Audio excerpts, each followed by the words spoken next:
Asociación Regional de Canales de Televisión de Señal Abierta de Chile, Arcatel, presenta Portavoz Noticias. Hola, ¿cómo están? Bienvenidos a la entrevista del domingo de Portavoz Noticias. Esta semana el gobierno anunció un plan para aumentar la seguridad en los recintos carcelarios, enfocándose en las bandas de crimen organizado. Este plan piloto incluye a 6 cárceles de las regiones de Arica y Parinacota, Coquimbo, Valparaíso y la región metropolitana, y busca, entre otras cosas, mejorar la seguridad perimetral de esos recintos y crear una nueva figura al interior del Ministerio Público que atienda los delitos que se cometen al interior de las cárceles. También se anunció el Plan Nacional contra el Crimen Organizado, que tiene 4 pilares fundamentales y que deberá ser analizado por el Congreso. Para hablar de estos y otros temas, tenemos en pantalla al gobernador de Arica y Parinacota, Jorge Díaz. Gobernador, ¿cómo está? Muy bien, Francisco, un gusto saludarte y, por supuesto, comentar lo que está pasando en materia de seguridad en la región de Arica y Parinacota. Cuéntenos, por favor, ¿qué se está haciendo en la región en materia de seguridad actualmente? El tema de seguridad pública ha sido muy crítico, muy difícil. De hecho, junto con el Consejo Regional, distintas autoridades y también organizaciones civiles solicitamos a la ex ministra del Interior y al subsecretario Monsalve que se decretara también un resguardo militar en zonas críticas de la región de Arica y Parinacota. Y eso era porque entendíamos que las capacidades de carabineros y de PDI estaban siendo sobrepasadas, más aún la mezcla que existe con el descontrol migratorio. Y frente a eso, recibimos en este plan nacional que anunciaba el Ministerio del Interior una noticia que en realidad nos dejó con sabor a poco y que decía relación con que se destinaban 1.700 millones de pesos para fortalecer las herramientas de distintos servicios que están vinculados a la delincuencia. No me refiero en este caso a carabineros y también a gendarmería. Pero entendíamos que esa cantidad de recursos es insuficiente. La voluntad política se expresa en recursos. Y cómo no darle la cara, ¿no?, a la ciudadanía, y a pesar de que esta no es una competencia de los gobiernos regionales, entendíamos que teníamos que ponernos a disposición de lo que la ciudadanía necesitaba. Y es por eso que junto al Consejo Regional hemos aprobado más de 13.000 millones de pesos. Más de 13.000 millones de pesos en distintas materias vinculadas a seguridad pública, incluyendo una reducción de nuestro marco presupuestario para que se aumente el del Ministerio Público y sea la Fiscalía Regional de Arica y Parinacota la primera que constituya una fiscalía para combatir el crimen organizado, una fiscalía especializada, un área especializada dentro de la fiscalía. Y eso a nosotros nos deja con mucha conciencia de que estamos entregando a la ciudadanía lo que quiere, lo que merece, en realidad, que es vivir con más tranquilidad y paz. Pero por otra parte, no entendemos con claridad cuál es el compromiso del gobierno central. Porque no puede ser que la región, que tiene un presupuesto muy bajo, tenga la voluntad de entregar 13.000 millones de pesos y que del gobierno central solamente lleguen 1.700 millones. ¿Qué falta de parte del gobierno? ¿Falta de dotación policial o militar en algunos sectores de la región?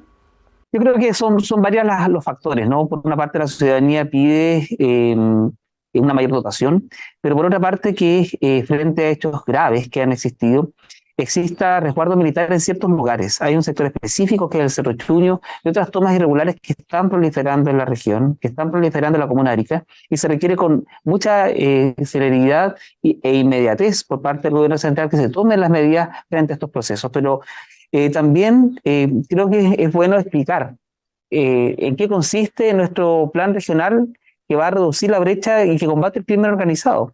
Y esto implica lo siguiente. En primer lugar, se destinaron más de 6.000 millones de pesos. Somos el primer gobierno regional del país que destina esta cantidad de recursos para adquirir un sistema AVIS. Este sistema tiene la posibilidad de hacer un catastro biométrico y biofacial para migrantes que han ingresado por pasos irregulares y que además han cometido algún hecho delictivo. Nos parece importantísimo que esto pueda darse. La PDI ya adjudicó estos fondos regionales. El proceso se encuentra en plena licitación pública. La primera semana de octubre cierran los procesos de licitación y nos parece muy importante que esto exista porque en realidad no teníamos certeza de quién ingresaba al país. Durante el proceso de pandemia las fronteras estuvieron cerradas y no teníamos certeza de quién ingresaba y la migración en Chile siempre fue selectiva. Nosotros sabíamos con claridad quién ingresaba a Chile y a qué venía, pero cuando esto empezó a suceder proliferaron pasos irregulares al país. Por lo tanto, existió una gran cantidad de migrantes que no estaban identificados, que no estaban catastrados, y este sistema nos va a permitir no solo catastrarlos, sino que además establecer conexiones con otras bases de datos nacionales e internacionales para identificar a esta persona, porque muchas veces cuando incluso cometen algún tipo de delito, son imputados, quedan en prisión preventiva, no se sabe con claridad tampoco quién es, entonces recién ahí empiezan a hacer las indagatorias para determinar su identidad propiamente tal. Parece que es una cantidad de recursos importante que se destine para eso, además de la adquisición de otros elementos, incluso para el personal de gendarmería, que tal como tú lo indicas, nuestro recinto penitenciario, que es la cárcel de Hacha, no cuenta con un área específica que esté destinada a alta seguridad. Y estos son delincuentes, son criminales que pertenecen a bandas de crimen organizado internacional. Por lo tanto, los mismos funcionarios estaban con ese fundado temor de que no pudieran dar el resguardo suficiente para que, por ejemplo, no se provocara un motín frente a este tipo de delincuentes o de imputados que estuvieran al interior de la cárcel de Hacha. Y por eso es que hicieron una demanda pública que salió en muchos medios nacionales y que pedían ellos más elementos de protección personal para combatir al interior de los recintos penitenciarios el crimen organizado, porque cuando uno ve la ruta, claro, se hacen denuncias, se hacen investigaciones por parte de PDI, se logra detener a personas, después los tribunales de justicia los dejan en prisión preventiva, pero cuando ya ingresan al recinto penitenciario también existían muchas debilidades. Estos recursos que se destinaron a Gendarmería, que suman 1.500 millones de pesos, están destinados a la compra de chalecos antibalas, la compra de cascos y otros elementos que son muy necesarios para que ellos al interior del recinto penitenciario también mantengan el orden y un resguardo específico para que este tipo de delincuentes no salga de las cárceles. Según cifras de Gendarmería, hay al menos 100 bandas criminales operando al interior de las cárceles. ¿Cómo se puede controlar o operar ese problema? Bueno, yo creo que hay distintas fórmulas, ¿no? Distintas maneras de hacerlo. Lo que yo creo que es importante es destinar los recursos para que las entidades especializadas en aquello puedan tener la cantidad de recursos suficientes para contar con más elementos que permitan un combate interno también contra estas bandas organizadas que operan al interior de las cárceles. Y eso culturalmente a nosotros nos cambia mucho, porque nosotros estábamos muy acostumbrados a que cuando una persona la metían a la cárcel, la separábamos de la sociedad y entendíamos con claridad que no volvía a delinquir. Culturalmente eso era así, pero con este tipo de bandas criminales, aun cuando el delincuente esté en la cárcel, sigue operando, sigue siendo un miembro activo de la organización criminal. Y eso es algo que nosotros tenemos que atender, tenemos que atacar aquí en la región, gracias a la voluntad que presentó la presidenta de la Comisión que combate el crimen organizado de la Cámara de Diputados, la diputada Joana Pérez, una diputada del Biobío, a miles de kilómetros de mi región. Sesionó aquí en la región de Arequipa y Parinacota para proponer una actualización normativa que también es muy necesaria para enfrentar este tipo de procesos. Y por eso es que es importante buscar nuevas formas, nuevas herramientas que se le puedan entregar a Gendarmería para poder tomar decisiones específicas y también poder ser una entidad mucho más opinante en cómo se combate al interior de las cárceles este tipo de crimen. Porque nosotros vemos que muchas veces hay estafas telefónicas, llaman y esos teléfonos operan desde el interior de las cárceles. Entonces se hace necesario no solamente una actualización normativa, sino que también entregar los recursos suficientes para que esto no siga ocurriendo. En materia de cifras, ¿han aumentado los delitos y los asaltos y la delincuencia en la región? Sí, no solamente delitos corrientes o de bagatela como asaltos y robos, sino que también delitos graves, delitos de homicidios, han aumentado muchísimo en la región. De hecho, en los primeros catastros de los 5 primeros meses, en promedio en la región muere una persona en manos de la delincuencia todas las semanas. Y eso son cifras que en mi región nunca antes habían existido. Mi región no estaba acostumbrada a tener ese tipo de criminalidad. Y por eso que el impacto, sobre todo migratorio, fue muy fuerte en la región. Y muchas organizaciones sociales, la sociedad civil, los vecinos y vecinos tienen temor, ¿no? De hecho, nuestro comercio, por ejemplo, en algún momento empezó a recibir extorsiones para entregar dádivas a este tipo de bandas de crimen organizado para que tengan protección. al interior de las actividades comerciales. Cuando uno transita por los paseos, el paseo peatonal 21 de mayo, que es nuestro foco neurálgico de comercio, antes aquí todo el espacio comercial abría hasta las 10 de la noche. Ahora vemos que a las 7 de la tarde ya no hay nadie en el centro y los locales comerciales empiezan a cerrar. Y eso también empieza a cambiar las lógicas, porque no puede ser que entreguemos las calles, que entreguemos la vida pública a la delincuencia y que los ciudadanos honestos se tengan que quedar al interior de sus casas sin resguardo mayor. ¿De qué manera ha cambiado el tipo de criminalidad en el último tiempo? ¿Hay otros tipos de modus operandi? Usted mismo mencionaba la extorsión, que uno se lo imagina como en las películas de los años 30, cuando extorsionaban a los negocios. Cuéntenos, por favor, ¿cómo operan estas bandas criminales? Bueno, tienen distintas formas, ¿no? Que se ha estudiado desde el ámbito de la criminología internacional y que operan de la misma manera en distintos países del mundo. Porque aquí como que empieza a dar lo mismo cuál es la locación del delincuente, si está o no dentro de la región, si está o no dentro de un recinto penitenciario de una cárcel, si está o no dentro del país, si está, porque sigue siendo un miembro activo de la organización criminal. Y por lo tanto eso empieza a cambiar también las formas penales, de persecución penal, porque en realidad uno empieza a notar que existe una organización criminal que avanza no solamente en estructura, sino que también avanza en tecnología, en modus operandi, pero nuestra legislación no se actualiza, se queda atrás, llega a placé. Vemos que nuestras policías, carabineros, PDI, gendarmería y otros más que están orientados al combate contra la delincuencia también se van quedando atrás en tecnología, y eso hace presumir que tiene que haber una inversión importante y una inversión muy fuerte, no solamente desde lo regional, sino que también desde lo nacional para este tipo de procesos. Así que por eso que se hace muy necesario que estas nuevas formas criminales se empiecen a estudiar. Empieza a avanzar una política criminal distinta. Por ejemplo, en mi región nunca antes habían sido condenadas personas por el delito de coyotes, el tráfico de migrantes, el tráfico de personas. Y vemos que ya se iniciaron acciones desde la PDI y también desde el Ministerio Público para pesquisar este tipo de personas. Hay imputados que han sido condenados incluso por este delito de tráfico de personas. Una sola banda tuvo la posibilidad de trasladar a 1.700 personas que ingresaron de manera irregular al país, desde Arica hasta San Fernando, hasta el sur. Entonces, por lo tanto, vemos que las lógicas van cambiando y que no solamente esto se queda en la región, sino que permea al resto de las regiones del país. La región de Arica y Parinacota es una región estratégica, no solamente para mi región, sino para el país. Nosotros somos una región bifronteriza que tiene una calidad distinta, tiene una condición distinta, y es necesario que tenga un tratamiento distinto. Gobernador, vamos a ir a una pausa y vamos a seguir conversando sobre seguridad en la región de Arica y Parinacota. No se vayan.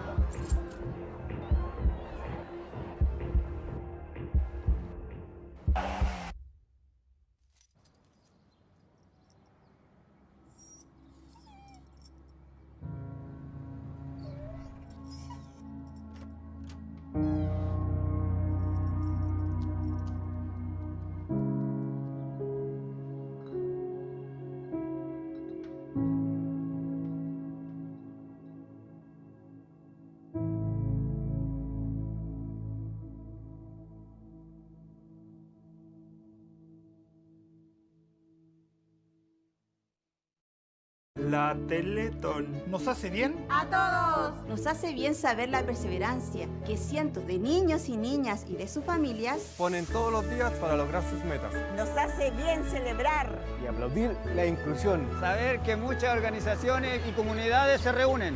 Y nos hace bien ver la entrega de cientos de voluntarios, trabajadores y millones de aportantes que permiten dar continuidad a esta gran obra. Que es de todos. La Teletón nos hace bien a todos, todos los días. Teletón, 4 y 5 de noviembre y todos los días.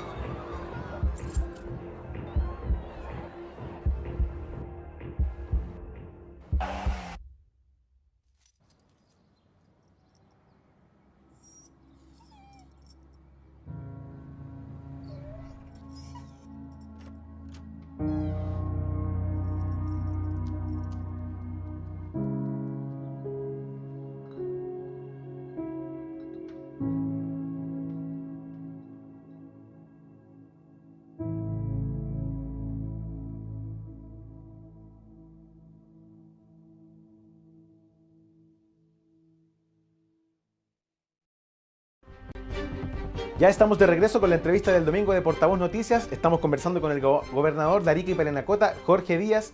Migración. Gobernador, ¿cuál es la situación migratoria que vive la región actualmente? Bueno, como sabemos, hace meses atrás los pasos fronterizos se aperturaron y eso implicó que la migración volviera a tener cierta regularidad, ¿no? De las personas que tenían todos los antecedentes, no solamente penales o de identificación, sino que también sanitarios, podían ingresar al país. Y lo hacen por los pasos regulares. Pero aquella persona que no tenga cómo ingresar al país mirando a su derecha o izquierda puede encontrar más de 160 pasos irregulares de ingreso a Chile. Y eso es algo que se debe frenar y se tiene que regular. Y un poco vuelvo al concepto, ¿no? Nosotros estábamos muy acostumbrados a saber quién ingresaba al país, cuáles eran sus intenciones, a qué venía. Si venía a trabajar, si venía a contribuir al desarrollo de las regiones del país. Aquí en mi región, en la región de Arica y Parinacota, siempre estos procesos fueron muy bien vistos. Nosotros no tenemos ninguna animadversión contra las personas extranjeras que vienen a trabajar y a contribuir a la región, en áreas vinculadas a construcción, a la agricultura y otras más. Pero cuando vemos que eso se desata, se descontrola, no se sabe quién ingresa al país, no se sabe qué viene, eso empieza a tener consecuencias distintas porque no solamente permite y facilita el tráfico de personas, sino que también el tráfico de armas, el tráfico de drogas, el tráfico de niños. Entonces empieza a cambiar incluso los ambientes regionales y por eso es que se hace necesario que la migración vuelva a ser selectiva, vuelva a tener la condición de saber quién ingresa al país y a qué viene. En abril el gobierno comprometió 2.500 millones de pesos para poder recuperar los espacios públicos del norte. ¿En qué quedó eso? ¿Se han podido recuperar espacios públicos? Hasta el momento no. Entiendo que ha existido una particular preocupación por parte de la Subsecretaría de Desarrollo Regional para entregar a municipios recursos adicionales para que ellos pudieran desarrollar distintos programas de mejoramiento urbano y de mejoramiento de barrios. Pero entendemos que no solamente es la recuperación de espacios públicos, sino que empezar a recuperar la tranquilidad al interior de los barrios. Y eso no solamente se soluciona con una mejor plaza, no solamente se soluciona con mampostería, sino que lo que debe ocurrir es que los vecinos también se sientan más seguros en sus poblaciones, en sus barrios.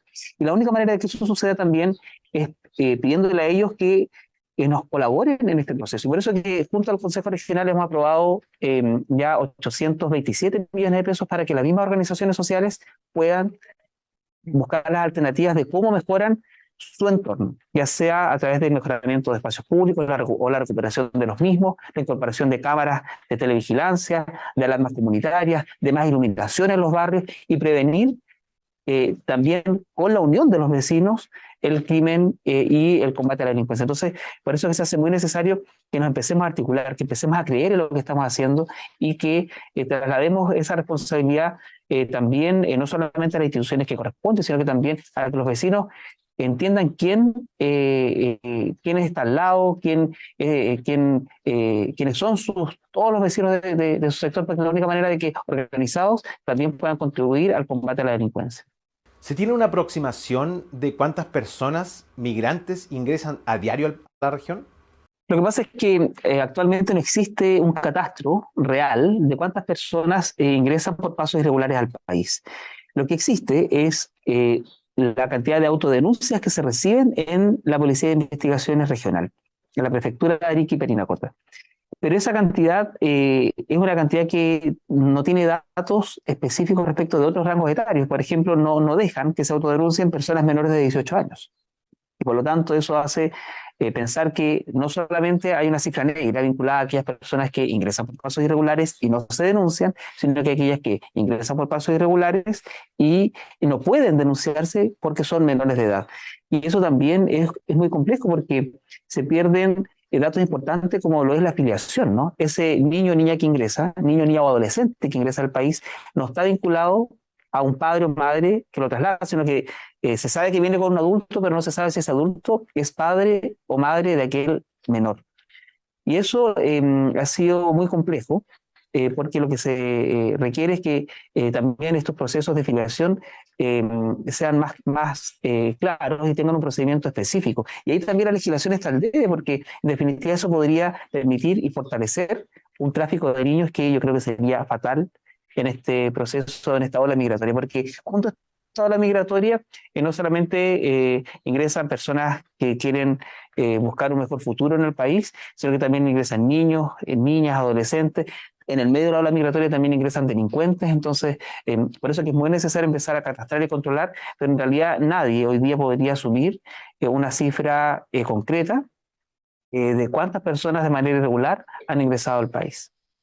Con esta ola migratoria también lamentablemente han ingresado las bandas criminales, como el Tren de Aragua, por ejemplo, que en su región ha podido ser desarticulado un brazo de este cartel. ¿Cómo se trabaja, cómo se puede solucionar, cómo se controla este tipo de bandas? Sí, bueno, efectivamente la banda de los gallegos fue desarticulada aquí en la región de Arica y Parinacota, pero eso no significa que no pueda rearticularse o no significa que no existan otras bandas que también estén vinculadas al crimen internacional organizado. Bueno, esto es un trabajo que de manera bastante exitosa desarrolló la Fiscalía Regional junto con PDI y Gendarmería. Y por eso es que cuentan con el respaldo del gobierno regional. Nosotros entendemos con claridad que ellos tienen que tener más herramientas, tienen que tener más condiciones, y por eso hemos dispuesto de este plan regional de emergencia presupuestaria y que apunta principalmente a combatir la delincuencia y la seguridad pública. Por más de 13.000 millones de pesos nunca antes. Nuestras regionales de PDI, Carabineros, Gendarmería y otras más, incluyendo la Fiscalía, habían recibido recursos de manera tan alta para contribuir a aquello, pero esto no es solo porque entendamos que son los garantes y los responsables de combatir la delincuencia, sino porque además entendemos que han hecho un trabajo exitoso. Y lo que tenemos que hacer es seguir fortaleciéndolos para que puedan seguir articulando lo necesario para que mi región, la región de Arica y Parinacota, pueda volver a vivir con la tranquilidad que nunca debió perder. En ese caso, ¿cuántos integrantes se pudieron detener de ese brazo del Tren de Aragua? Se pudo lograr detener y además dejar en prisión preventiva a 16 integrantes de esta banda criminal y que en algún momento ingresaron al recinto penitenciario de Hacha, que es la cárcel de Arica, y después fueron trasladados a otros recintos penitenciarios que eran o tenían una categoría de más alta seguridad. Pero sin embargo, los tribunales de justicia reversaron esa medida y tuvieron que volver a la cárcel de Arica sin que aquí existan las condiciones vinculadas a tener módulos que estén adaptados o que sean de alta seguridad. Esa es mi duda, porque, por ejemplo, en la cárcel de Arica, ¿existe algún protocolo de gendarmería ante un posible motín, por ejemplo? Porque me imagino que ellos operan de otra manera. Bueno, los protocolos siempre van a existir, pero nunca se habían utilizado, porque no recibíamos este tipo de delincuentes, este tipo de criminales. Y por eso es que preocupa mucho la manera en cómo esto se empieza a enfrentar, y mucho más preocupados estaban también los funcionarios, las asociaciones de funcionarios de gendarmería. Y por eso es que tuvimos la capacidad de revisar esto con el Consejo Regional, de analizarlo y de disponer recursos para que ellos también puedan hacer un trabajo real, un trabajo con la tranquilidad que también necesitan para desempeñarse. Lo entendemos con claridad, entregamos recursos regionales. Si lamentablemente no se disponen de los recursos nacionales para esto, nosotros no le podemos dar la espalda a la región, no le podemos dar la espalda a los funcionarios de gendarmería, que son quienes deben garantizar que este tipo de imputados permanezca en un recinto penitenciario, y es por eso que los fondos regionales tuvieron que ser destinados a aquello. Entiendo que incluso han habido amenazas de muerte de este tipo de criminales a funcionarios de la región. ¿Existe alguna legislación que pueda penalizar este tipo de actos? Lo que pasa es que el delito de amenazas lo tipifica el Código Penal como un delito de amenaza simple, no existen agravantes. Por ejemplo, cuando si lo homologamos con el homicidio, cuando el homicidio se comete contra una mujer, tiene un agravante porque es femicidio. Si se comete contra un niño o niña, es un infanticidio. Y así sucesivamente, cuando se comete contra un padre o madre, es parricidio. Entonces la ley lo que ha hecho es elevar esta categoría, incorporando agravantes en el delito. Lo que no sucede en el delito de amenaza. El delito de amenaza actualmente es como un delito de amenaza simple. Da lo mismo una amenaza que profiera un miembro articulado del Tren de Aragua contra un gendarme, contra un ciudadano, que aquella persona que va en el auto y que es sobrepasado por otro vehículo y que ahí lo amenaza verbalmente en el semáforo, ¿no? Entonces, pero entendemos que la connotación no es la misma. Para nada. Entonces, y por eso es que se requiere una actualización normativa y tal como comentaba antes, la diputada Joana Pérez tuvo la oportunidad de estar en la región, la invitamos a la región para que junto a esta comisión que combate el crimen organizado entregue una propuesta de actualización normativa al resto de los parlamentarios y puedan también crearse nuevas leyes y actualizar la normativa vigente para que pueda estar también acorde a lo que hoy la sociedad y la ciudadanía necesita. Usted mismo lo mencionaba, usted que está al día a día con los ciudadanos, con los habitantes de Arica, ¿qué le dicen las personas? ¿Tienen miedo de salir a la calle de repente? ¿Hay algunos sectores a los que dicen, no, yo no voy a ir para allá porque yo sé que a tal hora es peligroso o ya es peligroso durante todo el día? ¿Cuáles son las reacciones que tiene de la gente, de los vecinos? Bueno, exactamente lo que tú indicas, ¿no? Nos precisan que ya no van a ciertos lugares de Arica, Cerro Chuño, por ejemplo, suena como casi un lugar prohibido para los ariqueños. Tampoco salen muy tarde en la noche al sector céntrico de Arica, y ya empezó a cambiar un poco la manera de vivir en mi región. Y por eso es que lo único llamaba a que esto se recupere una ciudad que nosotros en las noches transitábamos mucho. Aquí en Arica se camina mucho, es muy caminable Arica, pero eso empezó a cambiar, porque ya ahora sienten un temor fundado de que puedan verse expuestos a que sean víctimas de algún tipo de delito, incluso algún delito grave como los homicidios. ¿Han tenido opiniones de expertos de otros países sobre cómo controlar o manejar el crimen organizado? Yo creo que eso es fundamental. Hasta el momento no hemos visto que exista, pero entendemos que es fundamental que expertos de países donde ya han pasado por este tipo de procesos mucho antes, ¿no? Donde estas bandas de crimen organizado llegaron a sus países antes que el nuestro, ver cómo estos países han ido avanzando en cómo se actualiza la norma, en cómo se enfrenta el crimen organizado, en si hay que buscar alternativas distintas que permitan que esto pueda combatirse de una manera distinta, porque frente a un nuevo tipo criminal no se pueden utilizar las estrategias de siempre. Tienen que cambiar las estrategias policiales, tienen que cambiar las estrategias judiciales, porque indudablemente no estamos en presencia de delincuentes comunes, no estamos en presencia de delitos comunes, y eso hace que evidentemente los procesos tengan que ser distintos. Se requiere una actualización normativa no solamente vinculada a pedir carabineros, sino que también a las facultades que tiene la Fiscalía, a cómo Gendarmería puede disponer en sí mismo, ¿no? Al interior de los recintos penitenciarios, nuevas formas de disponer el traslado, por ejemplo, de imputados de una región a otra, de un recinto carcelario a otro. Esas son facultades que la misma norma le tiene que dar, porque creo que los grandes ausentes en estos procesos también en algún momento fueron los parlamentarios quienes, claro, delegaban solamente esta responsabilidad en el Ministerio del Interior, pero no hacían que las cosas empezaran a suceder. Gobernador, se nos acaba el tiempo. Y me gustaría que, para terminar, ¿qué le diría al presidente? Bueno, el presidente Gabriel Boric estuvo en mi región, estuvo en la región de Arica y Pernacota y sintió quizás el mismo temor cuando la ciudadanía le enfrentaba a sus miedos y le explicaba por qué era necesario sentir y entender que Arica era una región distinta al resto de las regiones del país, que era una región estratégica. Ellos han comprometido recursos, lo que nosotros esperamos es que esos recursos puedan concretarse, puedan ejecutarse, y también expresar que Arica es una región que tiene particularidades, es una región que tiene una connotación distinta al resto del país, que somos una región bifronteriza y no por serlo significa que tengamos que cargar con otro tipo de connotaciones o de circunstancias como lo es la migración irregular. Y es por eso que yo espero que el próximo mes ya se debe entregar la propuesta por parte del Ministerio del Interior y de Presidencia de la República en la Política Nacional de Migración y en el combate contra el crimen organizado. Y lo que esperamos son acciones concretas, lo que esperamos es inmediatez en que esto ocurra. La ciudadanía no tiene por qué seguir esperando y nosotros en la región estamos muy dispuestos a colaborar con todo lo que sea necesario. Disponer incluso de recursos regionales de una manera tan alta como lo son 13.000 millones de pesos para también colaborar en combatir la delincuencia, a pesar de que no es una función ni competencia de los gobiernos regionales. Jorge Díaz, gobernador de Arica y Parinacota, muchas gracias por conversar con las regiones del país. Un abrazo. Otro para ti. Y a ustedes también por compartir con nosotros la entrevista del domingo. Nos vemos la próxima semana. Asociación Regional de Canales de Televisión de Señal Abierta de Chile, Arcatel, presentó Portavoz Noticias.